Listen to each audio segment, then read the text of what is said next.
Right, the first tip we're going to look at is that for all movement, the body needs something to push or pull against.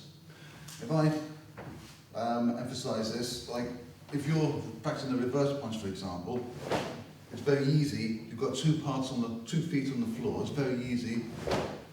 Push against the floor to get your movement.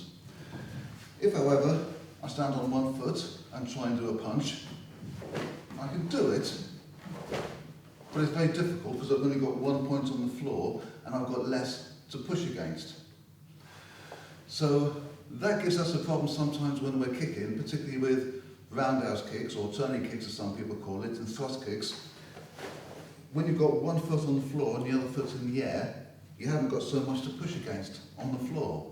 So some people find that difficult. Yes, it's true, you can push off here and you can spin there, so you get a certain amount of momentum that way. But also, if you can find something else to push against, it will help you. Now, if you were to be taken out in space and away from any large objects in a vacuum, you wouldn't be able to move. You wouldn't be able to go up or down, backwards, forwards, but you would still be able to move your arms around, even in the vacuum of space. And the reason for that is, you can move your arms against other parts of your body. Your muscles in your arms are connected to your torso, so you've got something to push and pull against. Now when we're kicking, we can still use that principle of pulling and pushing against our own body. So when we actually do the turning kick, the hips are coming round here and the shoulders kind of stay back. So you're actually pulling against your own body. You're pulling or pushing your hips against your shoulders. Some people tend to do the kick and the whole body goes round and they lose their balance. So if you don't pull and push your hips against your shoulders, you'll go round. But if you do pull the hips against the shoulders, the hips go round, the hips are nicely turned around that way, the shoulders are still fairly square to the front. So I would suggest as an exercise, if this is new to you, just try as an exercise lifting the leg up, balance on 1 foot, then just try twisting. Other leg up, just try twisting. So you get that movement of twisting the midsection. When you do your loosening up exercises, there are quite a number of exercises where you do twist the lower back. People think of flexibility, they think of the hamstrings, but you also need a flexible lower back. So try this exercise, just lifting the knee up and twisting. So you're pulling the knee round against the shoulders. When you actually put that into the kick, I'll do it slowly first.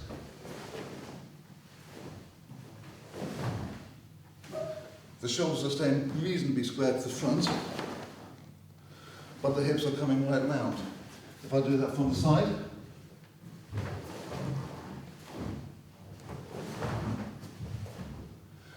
the same movement is used in a side thrust kick.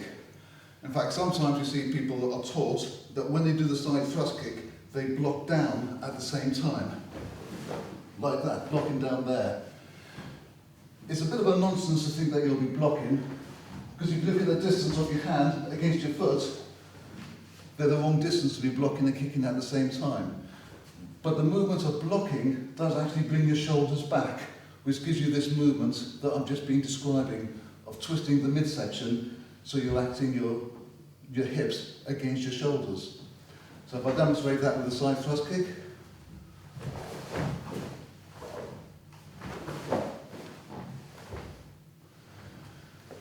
Now the other thing is, when we're taught basic punching, we're always taught like this hand, reaction hand. The faster you pull this hand back, the faster the other hand goes out.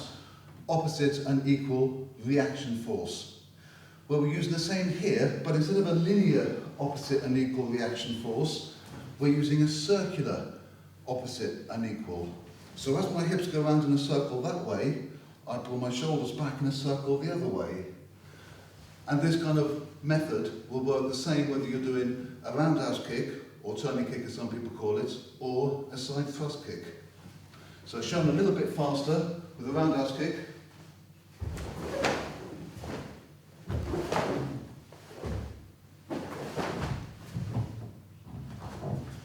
side thrust kick.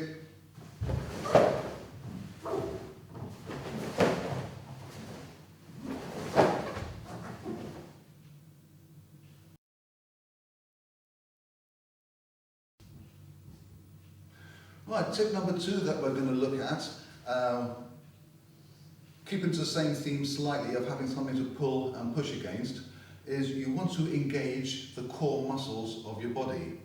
So basically, you slightly pull in the buttocks and you pull in your stomach muscles, just slightly, not tensing like you're doing a bodybuilding competition, but just enough to pull them in and hold the form.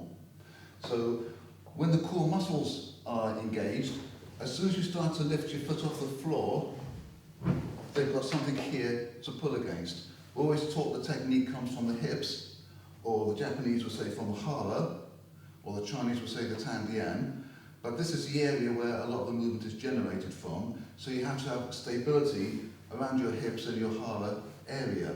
So you've got to engage the core muscles, not tightly, not so you're putting tension in the movements, only enough tension to hold the position. And the position is tummy pulled slightly in and the buttocks pulled slightly in.